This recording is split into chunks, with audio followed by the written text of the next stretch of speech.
வணக்கம். டான்டம் ரோலியின் காலை நேர பிரதான செய்தி அறிக்கைகளுடன் இணைந்திருக்கின்றோம். செய்திகள் வாசிக்கும் நான் ரவீந்திரன் நிர்மல். முதலில் உள்நாட்டுச் செய்திகள். தேர்தலை நடத்தி கொண்டிருப்பதற்கு நேரத்தை செலவிட முடியாது என ஜனாதிபதி அனுரகுமார திசாநாயக்க தெரிவித்துள்ளார். தேர்தல்கள் ஆணைக்குழு உரிய முறையில் செயற்பட்டிருந்தால் முன்னதாகவே உள்ளூராட்சி மன்ற தேர்தலை நடத்தி நிறைவு செய்திருக்க முடியும் என ஜனாதிபதி அனுரகுமார திசாநாயக்க தெரிவித்துள்ளார். காலியில் நேற்று இடம்பெற்ற மக்கள் சந்திப்பில் கலந்து கொண்டு உரையாற்றும் போதே அவர் இதனை குறிப்பிட்டுள்ளார். சித்திரை புத்தாண்டுக்கு முன்பே தேர்தலை நடத்துவதற்கு எதிர்பார்த்திருந்தோம். பாதீடு திட்டம் மீதான விவாதம் இடம்பெறுவதனால் தேர்தலை பிற்போடுமாறு எதிர்க்கட்சியினர் கோரியிருந்தனர். இதன்படி மார்ச் மாதம் 21ஆம் தேதி தேர்தல்கள் ஆணைக்குழு உள்ளூராட்சி மன்ற தேர்தல் திகதியை அறிவித்தது. அதற்கமைய தேர்தல் மே மாதம் நடத்தப்பட உள்ளது. எனவே ஏற்கனவே நிறைவேற்றப்பட்ட சட்டத்துக்கு அமைய உரிய முறையில் தேர்தல்கள் ஆணைக்குழு திகதியை தீர்மானித்திருந்தால் இந்த சந்தர்ப்பத்தில் தேர்தல் நடைபெற்று முடிந்திருக்க வேண்டும். தொடர்ந்தும் தேர்தலை நடத்தி கொண்டிருப்பதற்கு நேரத்தை செலவிட முடியாது. எனவே ஒதுக்கீடு செய்யப்பட்டுள்ள நிதிக்கு அமைய இந்த ஆண்டு டிசம்பர் மாதத்துக்குள் பாரிய வேலை திட்டங்களை செய்து முடிக்க வேண்டிய பொறுப்பு உள்ளது. எனினும் தேர்தல்கள் ஆணைக்குழுவின் வெவ்வேறு நிபந்தனைகள் காரணமாக இம்மாள் பணியாற்ற முடியாமல் உள்ளது. 8 லட்சம் குடும்பங்களுக்கு மானிய விலையில் நிவாரண பொதிகளை வழங்குவதற்கு அரசாங்கம் நடவடிக்கை எடுத்திருந்தது. எனினும் தேர்தல்கள் ஆணைக்குழு அதனையும் தடுத்துள்ளதாக ஜனாதிபதி அனுரகுமார திசாநாயக்க தெரிவித்துள்ளார். 76ක් යලි ආරම්භ කරන්න එකඟතාවය පළ කරා ස්ථාවරභාවය. අපි ණය ප්‍රතිවගත කර ගැනීමේ වැඩසටහන මුළුමනින්ම අවසන් කරා. ඒ කියන්නේ නිල වශයෙන් අපේ රාජ්‍ය බංකොලොත්භාවයෙන් නිදහස් වුණේ පහුගිය கொரோனாக்கள் வெகர பகுதியில் ஏற்பட்ட தீ விபத்தில் 4 பேர் உயிரிழந்துள்ளனர்.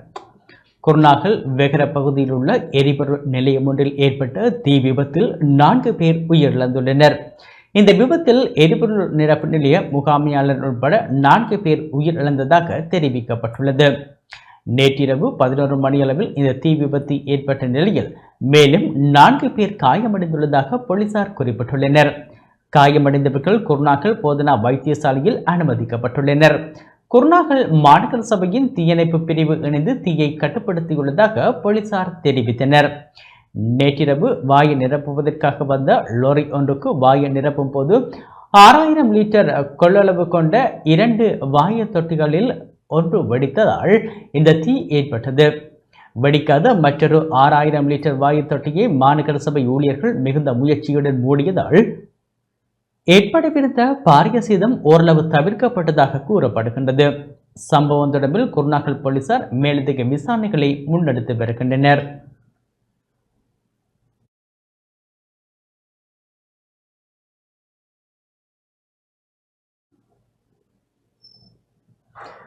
தேசபந்து தென்னக்கோனை பொலிஸ்மா அதிபர் பதவியில் இருந்து நீக்குவது தொடர்பான பிரேரணை இன்று நாடாளுமன்றில் சமர்ப்பிக்கப்படவுள்ளது. பொலிஸ்மா அதிபர் தேசபந்து தென்னக்கோனை பொலிஸ்மா அதிபர் பதவியில் இருந்து நீக்குவது தொடர்பான பிரேரணை இன்று நாடாளுமன்றில் சமர்ப்பிக்கப்படும் என சந்தன சூரியராட்சி எம்பி தெரிவித்துள்ளார்.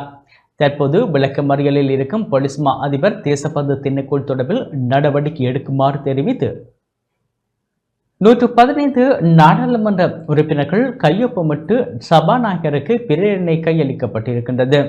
இந்த பிரேரணையில் அவரின் தவறான நடத்தை, பதவியை தவறான முறையில் பயன்படுத்தியமை, அவர் தனது பொலிஸ்மா அதிபர் பதவியை பயன்படுத்தி தவறான நடவடிக்கைகளில் ஈடுபட்டுள்ளமை, அவரின் பதவிக்காலத்தில் முறையற்ற விதத்தில் ஈடுபட்டமை போன்ற குற்றச்சாட்டுகள் குறிப்பிடப்பட்டுள்ளன. அரசாங்கத்தின் நடவடிக்கைகள் தொடர்பாகவும் உயர் பதவியில் இருக்கின்ற அரசு அதிகாரிகள் பின்பற்ற வேண்டிய நடைமுறைகளை பின்பற்றுவதற்கான யோசனையாகவே இந்த பிரேரணை இன்று நாடாளுமன்றில் சமர்ப்பிக்கப்பட உள்ளதாக அவர் குறிப்பிட்டார்.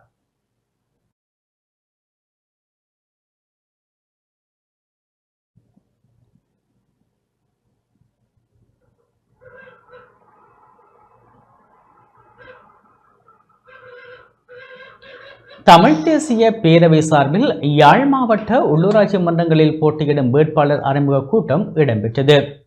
அகில இலங்கை தமிழ் காங்கிரஸ் கட்சியின் சின்னத்தில் தமிழ் தேசிய பேரவையில் யாழ் மாவட்ட உள்ளூராட்சி மன்றங்களில் போட்டியிடும் வேட்பாளர் அறிமுக கூட்டம் நேற்று இடம்பெற்றது.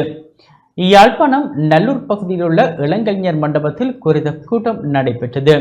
கூட்டத்தில் தமிழ் தேசிய மக்கள் முன்னணியின் தலைவர் கஜேந்திரகுமார் பொன்னம்பலம், தமிழ் தேசிய கட்சியின் தலைவர் சட்டத்தனி என் ஸ்ரீகாந்தா, செயலாளர் நாயகம் எங்கே சிவாஜிலிங்கம், தமிழ் தேசிய பசுமை இயக்கத்தின் தலைவர் போன ஐங்கரநேசன், ஜனநாயக தமிழரசு கட்சியின் தலைவர் ஜனாதிபதி சட்டத்தனி KV தவராசா, அரசியல் செயற்பாட்டாளர் கான அருந்தபாலன், தமிழ் தேசிய மக்கள் முன்னணியின் பொதுச் செயலாளர் செல்வராசா கஜேந்திரன், தமிழ் தேசிய மக்கள் முன்னணியின் தேசிய அமைப்பாளர் தர்மலிங்கம் சுரேஷ், உள்ளூராட்சி சபைகளுக்கான கட்சியின் வேட்பாளர்கள் என பலர் கலந்து கொண்டிருந்தமை குறிப்பிடத்தக்கது.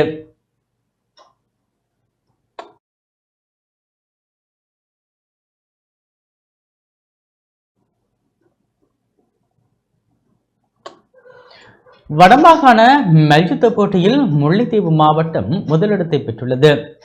வடமாகாண ரீதியில் நடத்தப்பட்ட மல்யுத்த போட்டியில் முல்லைத்தீவு மாவட்டம் முதலிடத்தை பெற்றுள்ளது.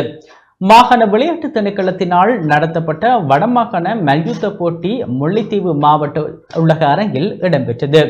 குறித்த போட்டியில் முல்லைத்தீவு மாவட்டத்தை பிரதிநிதித்துவப்படுத்திய ஆண்கள் பெண்கள் அணியினர் 15 தங்கப் பதக்கங்களை பெற்றதுடன் தொடர்ந்து 6 வருடமாக முதலாம் இடத்தினையும் பெற்று சாதித்துள்ளனர்.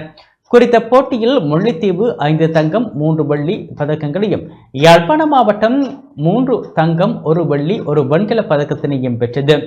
வவுனியா மாவட்டம் 2 தங்கம் 2 வெள்ளி 2 வெண்கல பதக்கங்களை பெற்றது. பெண்கள் பிரிவில் முல்லைத்தீவு மாவட்டம் 10 தங்கம் 1 வெள்ளி பதக்கங்களை பெற்றுக் கொண்டமை குறிப்பிடத்தக்கது. நாட்டின் அனைத்து துறைகளிலும் சாதகமான மாற்றம் தேவை என ஜனாதிபதி அன்றகுமார் திசாநாயக்க தெரிவித்துள்ளார். சட்டம் ஒழுங்கு மற்றும் மேலாதிக்கத்தை உறுதி செய்வதற்கு இலங்கை போலீசில் சாதகமான மாற்றம் அவசியம் என ஜனாதிபதி அன்றகுமார் திசாநாயக்க தெரிவித்துள்ளார். நேற்று களுத்துறை கட்டுக்குருந்த விசேட அதிரடிப்படை பயிற்சி முகாமில் இடம்பெற்ற 82வது அடிப்படை பயிற்சி பாடநெறியை நிறைவு செய்தோர் வெளியேறும் விழாவில் இவ்வாறு குறிப்பிட்டார். ஒருவர் தமது தொழில்துறைக்கு எந்தளவு நியாயத்தை நிலைநாட்டியுள்ளார், கௌரவம் அளித்துள்ளார் என்பது அவரின் தொழில் வாழ்க்கையின் ஊடாக பிரதிபலிக்கப்படுகின்றது. அந்த தொழில் முறையை அடைந்து இந்த நாட்டுக்கு அவசியமான மாற்றத்தை ஏற்படுத்த பயிற்சி பெறும் இளம் போலீஸ் அதிகாரிகள் முன்வர வேண்டும். பல துறைகள் வீழ்ச்சியடைந்துள்ள தருணத்தில் நாட்டில் மாற்றத்தை ஏற்படுத்தி அரசியல் அதிகாரத்தை மாற்ற மக்கள் நடவடிக்கை எடுத்தனர். அரசியல் அதிகாரத்தை மாற்றுவதன் மூலமாக மாத்திரம் ஒரு நாடு வெற்றி பெறாது. அனைத்து துறைகளிலும் சாதகமான மாற்றம் தேவை. மக்களின் எதிர்பார்ப்புகளை நிறைவேற்றும் பொறுப்பு புதிய போலீஸ் அதிகாரிகளிடம் ஒப்படைக்கப்பட்டுள்ளது. அதே வேளையில் திட்டமிடப்பட்ட குற்ற செயல்கள் மற்றும் போதைப் பொருட்களுக்கு இந்த நாடு பலியாக இடமளிக்க கூடாது. இளைய தலைமுறையினர் தாய்நாட்டின் பொறுப்பு தங்கள் தோள்களில் ஏற்று தங்கள் எதிர்காலத்தையும் நாட்டின் எதிர்காலத்தையும் சாதகமான திசையில் கொண்டு செல்ல பாடுபட வேண்டும் என குறிப்பிட்டுள்ளார். විරෝධී ගනුදෙනුවල මද්ද්‍රව්‍ය ව්‍යාපාරවල නිරත වෙන මද්ද්‍රව්‍ය වලට ඇබ්බැහි වුණු පවුල්වල දෙමෝපියන් මොනසා වේදනාවක් දුකක් විඳිනවාද කියන එක ඔබ කවුරුත් දන්නවා. களுத்துறை கட்டுக்குருந்த விசேட அதிரடிப்படை பயிற்சி முகாமில் இடம்பெற்ற 82வது அடிப்படை பயிற்சி பாடநெறியை நிறைவு செய்தோர் வெளியேறும் விழாவில் ஜனாதிபதி அன்றகுமார் திசாநாயக்க பங்கேற்றார். இந்த அணிவகுப்பில் 118 உப போலீஸ் பரிசோதகர்கள் மற்றும் 231 போலீஸ் கான்ஸ்டபிள்கள் தங்கள் அடிப்படை பயிற்சியை வெற்றிகரமாக நிறைவு செய்து வெளியேறினர். பயிற்சி நெறியின் போது விசேட திறமையை வெளிப்படுத்திய அதிகாரிகளுக்கு ஜனாதிபதி அன்றகுமார் திசாநாயக்க சான்றிதழ்கள் மற்றும் விருதுகளை வழங்கினார். பயிற்சி பெற்று வெளியேறும் நிகழ்வில் பங்கேற்ற ஜனாதிபதிக்கு நினைவு பரிசு ஒன்றும் வழங்கப்பட்டது. போர்க்களத்தில் மேற்கொள்ளப்படும் நடவடிக்கை தொடர்பில் விசேட அதிரடிப்படை அதிகாரிகளால் கண்காட்சி ஒன்றும் ஏற்பாடு செய்யப்பட்டது. 1983ஆம் ஆண்டு வெற்றி நிச்சயம் என்ற துணைப்பொருளுடன் நிறுவப்பட்ட இலங்கை போலீஸ் விசேட அதிரடிப்படை தற்போது பிரபுக்கள் பாதுகாப்பு குற்றங்கள், திட்டமிடப்பட்ட குற்றங்களை தடுத்தல் மற்றும் போதைப்பொருளற்ற நாட்டை உருவாக்குதல் மற்றும் போதைப்பொருள் ஒழிப்பு என்பவற்றுக்காக பயன்படுத்தப்படும் பிரிவாக காணப்படுகின்றது. இந்த நிகழ்வில் பொதுமக்கள் பாதுகாப்பு மற்றும் பாராளுமன்ற விவகார அமைச்சர் ஆனந்த விஜயபால, சுகாதார மற்றும் வெகுஜன ஊடக அமைச்சர் நலிந்த ஜேதிச, பொதுமக்கள் பாதுகாப்பு பிரதி அமைச்சர் சுனில் வட்டகில பொதுமக்கள் பாதுகாப்பு அமைச்சின் செயலாளர் ரவி சிரவரத்ன பதில் பொலிஸ்மா அதிபர் பிரியந்த வீரசூரிய விசேட அதிரடிப்படையின் கட்டளை அதிகாரி சிரேஷ்ட பிரதி பொலிஸ்மா அதிபர் சமந்த டி சில்வா போலீஸ் அதிகாரிகள் பயிற்சி பெற்று வெளியேறும் போலீஸ் அதிகாரிகளின் பெற்றோர்கள் உள்ளிட்ட பலர் பங்கேற்றனர்.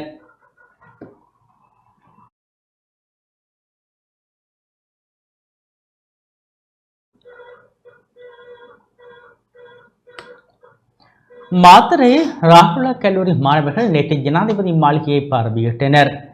மாத்தறை ராகுலா கல்லூரியை சேர்ந்த மாணவர்கள் நேற்று ஜனாதிபதி அலுவலகம் மற்றும் ஜனாதிபதி மாளிகையை பார்வையிட்டனர்.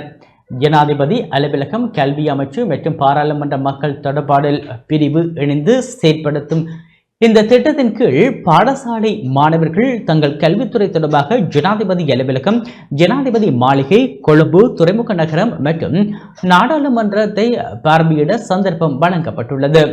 ஜனாதிபதி அன்றகுமார திசாநாயக்கவின் எண்ணக்கருவின்படி செயற்படுத்தப்படும் வேலை திட்டம் ஊடாக நாடாளுமன்றத்தின் வரலாறு, நிறைவேற்று துறையின் பங்கு மற்றும் சட்டத்தின் ஆட்சி குறித்து கல்லூரி ஆசிரியர்கள் மற்றும் மாணவர்களுக்கு தெளிவுபடுத்தப்பட்டது.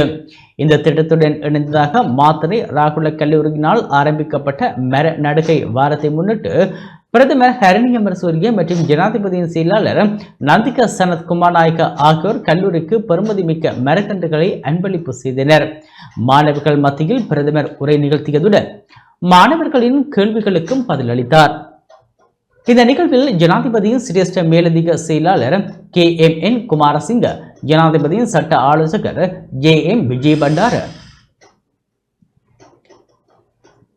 முப்படை ஒருங்கிணைப்பு பணிப்பாளர் ஆசிரி கல்லுகே, உதவி பணிப்பாளர் நதிக தங்குள்ள ஆகியோருடன் மாத்தறை ராகுல கல்லூரி அதிபர் சமித குருகுல சூரிய உட்பட ஆசிரியர்கள் குழுவினர் பங்கேற்றனர்.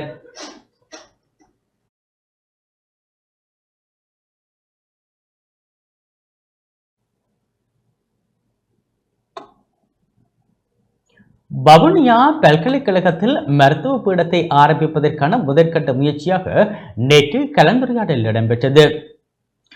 வவுனியா பல்கலைக்கழகத்தில் மருத்துவ பீடத்தை ஆரம்பிப்பதற்கான முதற்கட்ட முயற்சியாக வெண்ணி மாவட்ட நாடாளுமன்ற உறுப்பினர் காதர் மஸ்தான் தலைமையில் நேற்று கலந்துரையாடல் ஒன்று பல்கலைக்கழக வளாகத்தில் இடம்பெற்றது. மருத்துவ பீடத்தை ஆரம்பிப்பதன் ஊடாக வவுனியா மாவட்ட அபிவிருத்தி மற்றும் வவுனியா வைத்தியசாலையின் அபிவிருத்தி திட்டங்கள் உட்பட பல்வேறு அபிவிருத்தி முனைப்புகளை ஏற்படுத்த முடியும் என நோக்குடன் மஸ்தானின் முயற்சியினால் பல்கலைக்கழக நிர்வாகத்துடன் பேச்சு இடம்பெற்றது. இதேவேளை மருத்துவ பீடம் அமைக்கப்படுமாக்கியிருந்தால் அதற்கான நிதி பலத்தை பெற்றுக் கொள்வது தொடர்பிலும் அதற்கான சாத்தியப்பாடுகள் தொடர்பிலும் கருத்துக்கள் முன்வைக்கப்பட்டதுடன் இதற்காக ஒரு குழு அமைக்கப்பட்டு பல்கலைக்கழக மானியங்கள் ஆணைக்குழுவின் அனுமதியை பெற திட்டமிடப்பட்டது. இந்த கலந்துரையாடலில் வவுனியா பல்கலைக்கழக துணைவேந்தர் ஏன அட்வராயா, நாடாளுமன்ற உறுப்பினரின் பிரத்யேக செயலாளர், பல்கலைக்கழக துறை தலைவர்கள், வைத்தியர்கள், பிரதேச செயலர், சட்டத்தணிகள் மற்றும் பல்கலைக்கழக செயற்பாடுகளில் ஆர்வம் உள்ளவர்கள் பங்கேற்றனர்.